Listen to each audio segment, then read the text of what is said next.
Marathi film निर्माता प्रवीण मोहारे झाड़ पर चढ़्या અને કૂદી જવાની ધમકી આપી। જ્યાં ઘટના મહારાષ્ટ્રના શિવાજી પાર્ક પાસેની છે, જ્યાં મરાઠી ફિલ્મ નિર્માતા પ્રવીણ મોહારે વિરોધ દર્શાવવા માટે ઝાડ પર ચડી ગયા અને ત્યાંથી કૂદી જવાની તેમણે ચીમકી ઉચ્ચારી।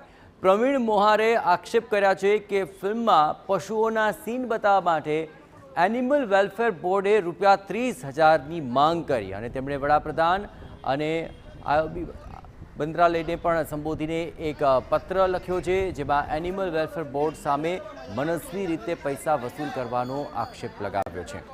એવો પણ ઉલ્લેખ કર્યો છે કે એનિમલ વેલફેર બોર્ડને પૈસા નથી આપ્યા એટલે ફિલ્મ રિલીઝ નહીં થવા દઈ રહ્યા છે અને એનઓસી નથી આપી રહ્યા અને તેના વિરોધમાં તેમણે શિવાજી પાર્ક પાસે ઝાડ પર ચડીને વિરોધ નોંધાવ્યો।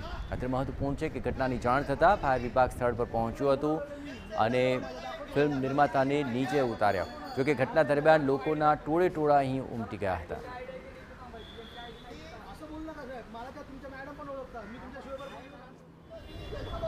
આ જો